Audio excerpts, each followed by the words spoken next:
એક છોકરાના બાપને ચોતતા જોઈ ગયો. એને ખબર નહીં પડે કે બાપા શું કરે છે. એને બાપાને ઇનોસન્ટલી પૂછ્યું કે પપ્પા પપ્પા આ શું કરો છો? બાપાને દુકાને ક્યાં સીધું શીખવાડ્યું કે તારી મમ્મીમાં ગેસ પૂરું છું, કે તારી મમ્મીમાં પેટ્રોલ પૂરું છું.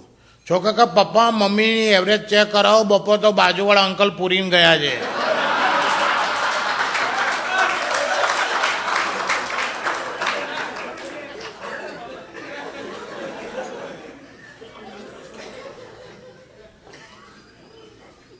એક છોકરાના બાપ જોડે રોડ પર ચાલતો ચાલતો જતો તો કૂતરો ને કૂતરી ચોંટેલા.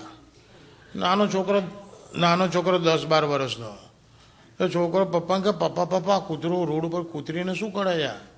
એને તો કાને ના શીખવાડ્યા હતા કે બેટા કૂતરો છે ને એ કૂતરીને રોડ ઉપર કેવી રીતે ચાલવું એ શીખવાડે છે. એ છોકરો ગુસ્સે થઈ કે પપ્પા પણ એમાં ચોદવાની ક્યાં જરૂર છે આ બધી?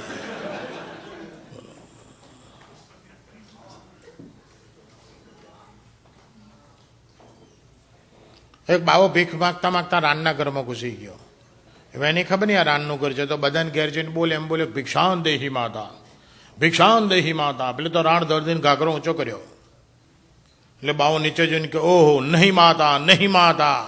फिर राण क्या पूरे गांव का माता है, तेरा क्यों नहीं माता?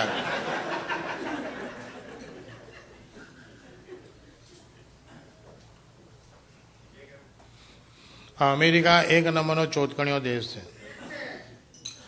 ચોદવાની પહેલી ગોળી વર્લ્ડ લેવલે અહીંયા શોધાયેલી 7 વર્ષ પહેલા. વાયગ્રા, નવી વાયગ્રા તો ઘણા ચોદવું તો ખિસ્સામાં લઈને ફરતા થઈ ગયા. ગમે ત્યાં ચાન્સ મળે તો ચડી ગયા. ન્યુયોર્ક ન્યૂ જર્સીમાં એક છોકરાએ એક પુરુષે ખિસ્સામાં 2 વાયગ્રા ને થોડું પરચોરણ લઈને નીકળેલો ટોલ રોડ ઉપર. તો ટોલ બૂથ આવ્યો તો એને ગાડી ઊભી રાખીને પેલી બાસ્કેટમાં 35 સેન્ટ નાખવાના હતા. તો નાખવા ગયું તું ઉતાળમાં 2 વાયગ્રાઈ ગઈ. તો બેન્ચો પેલો દંડો ઊંચો થઈ ગયો, બીજી 40 ગાડીઓ ગઈ એની પાછળ.